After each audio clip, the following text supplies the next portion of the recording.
When I was growing up, I just thought money would somehow work itself out. Since I've been in the finance industry for almost 30 years, I have found that that's just not the case. I'm going to share with you some of the things that changed my financial situation. And by the end of this video, you'll be able to make some very different decisions about money. Decisions that could ultimately affect your financial situation. Before we get into the details of the things I'm going to ask you to do, there are three types of people when it comes to money: spenders, savers, and money monks. Spenders are people who spend more than they have. Savers are people who constantly worry about losing money. And money monks are people who think they're above money and somehow it's just going to work itself out. Regardless of what category you fit into, it's important to understand a few things. The first thing is what I like to call the self-discipline of money. That's the act of focusing on what you really want in life, instead of focusing on what you want right now. Which means you're going to need to learn some principles and focus on them over the long term to get the kind of results you're after. Some people are sort of committed to improve their financial situation, but you have to be deeply committed. For example, you might go for a really nice dinner with your significant other, spend $200-300 enjoying that meal. A spender will think in terms of spending the money. They've just spent $200 or $300. On the other hand, people who are more financially aware think, that meal just cost me 4 or 5 hours of my time if I make $50 an hour.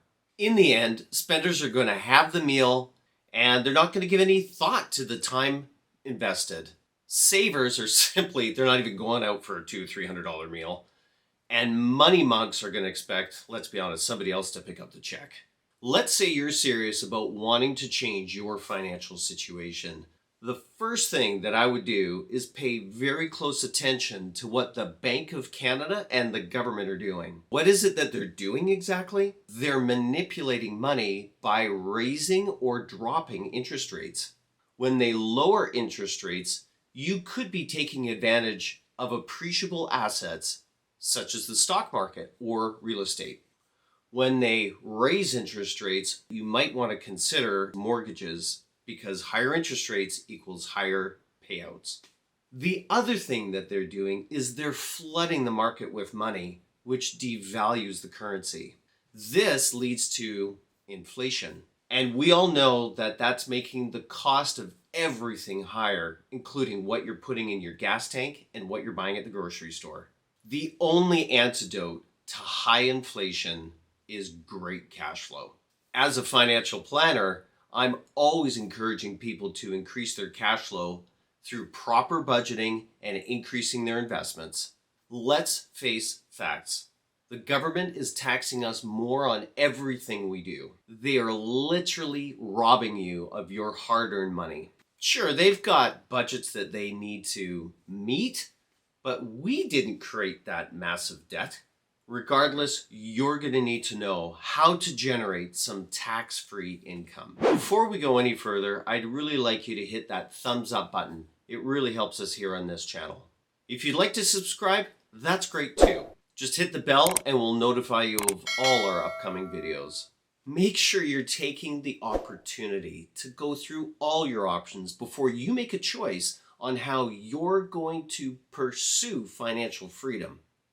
If you're a saver or a spender or a money monk, you're going to have a different mindset when it comes to money, and you're going to have a different tolerance when it comes to risk. It's important that you know all your options before you start making sound investment decisions. Maybe you want to achieve financial freedom. Maybe you want to achieve travel in your life. Whatever those goals are, they are unique to you. And you've got to make sure that you look at all your investment choices before making a sound decision. My name's Mike Sidhu, and I'm a proud member of the IBCanada Group.